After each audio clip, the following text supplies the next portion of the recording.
Leonard E. Lawrence, born and raised in Indianapolis, Indiana, June 27th, 1937.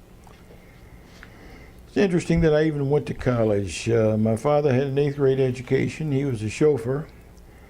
My mother didn't finish high school until after after I got to grade school.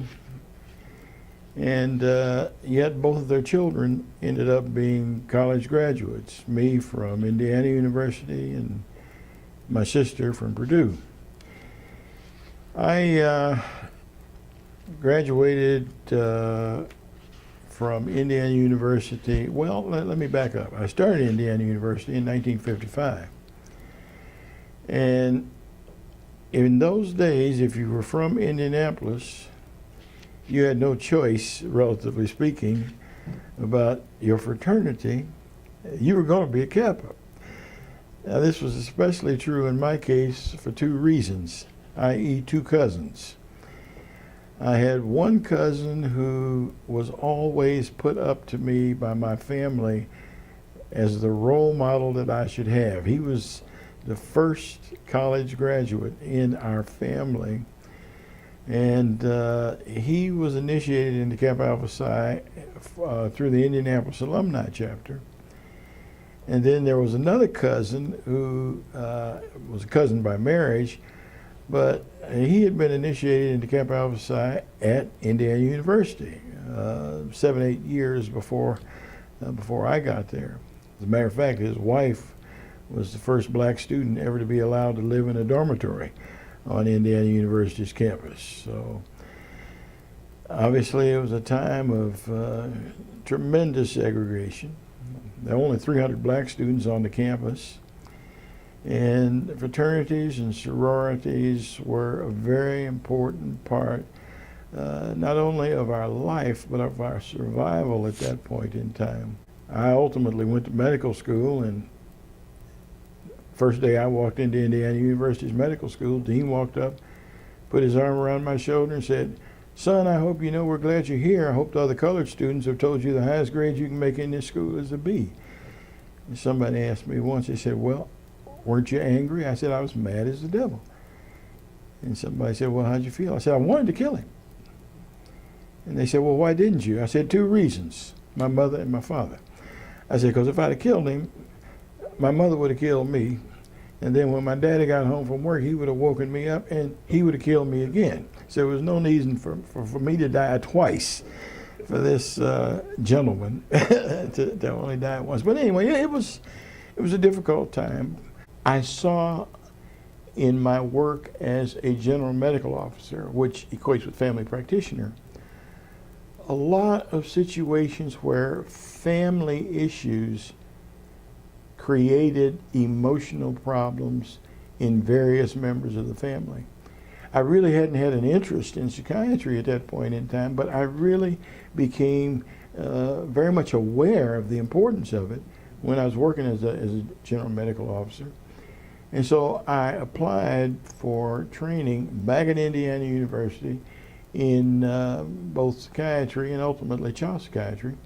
I was at a meeting of the National Medical Association this summer, and I went to the reception that the Meharry Medical School was having. And there is a new president there, and I just went up to introduce myself to him. And he said, "Dr. Lawrence, you have never met me, but I know you." He said, "I was an assistant dean at Baylor College of Medicine, and everybody knows that you opened the door for all of us." I had no awareness, none at all. It pleases me, but it also, it just pleases me. Man upstairs moves in strange ways, but he does the job. I pledged in September 1955. I was initiated April 8th, 1956. I got my 50-year pin about, 3 years ago now. I already knew the name Elder Watson Diggs because I knew where Elder Watson Diggs grade school was. I already knew the name Guy Grant because Guy Grant's dental office was 3 blocks from my house. And when, you see that these people are identified as being founders, and I used to sit and talk to Guy Grant. I learned about fraternity from people like that. And when you have that opportunity, it's not the chapter, it's the fraternity. I see in the Kappa history where the guy whose office I go by 2 or 3 times a week is one of the founders of the organization. So I just stopped in. And then a couple or 3 others of us who were new in Kappa Alpha Psi, we'd arranged to go by. And he always loved to have us come. And we would sit and talk, and he would tell us all about the founding of the organization. I mean, we got the real story on Kappa Alpha Nu. I mean, the history says Kappa Alpha Nig. No, it was Kappa Alpha Nigger. I mean, right down the line. I mean, wasn't no ifs, ands, or buts about it. And there was virulence behind that. But we got the story. We got the feeling. We got the intensity. But no, I didn't have any direct interaction with any of the other founders. The very fact that in Indianapolis, Indiana, in those days, a black man had a school named after him, that said so much.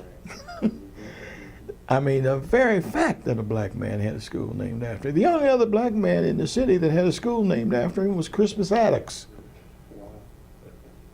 Think about it. Think about it. Think about what that man must have brought to that community interaction, because it wasn't a matter where the black community could say, we're going to name this school after you. They had no power. So he had to be someone who represented himself, his work, his goals, his vision in such a way as to be convincing and impressive to the larger society, the larger community. Now, I'm going to tell you what, that's a hell of a role model. And anybody who's in Kappa Alpha Psi ought to understand that. That is a hell of a role model, given where he was and what he achieved outside the realm of being the originator of one of the best fraternal organizations in the world. What was he to his community?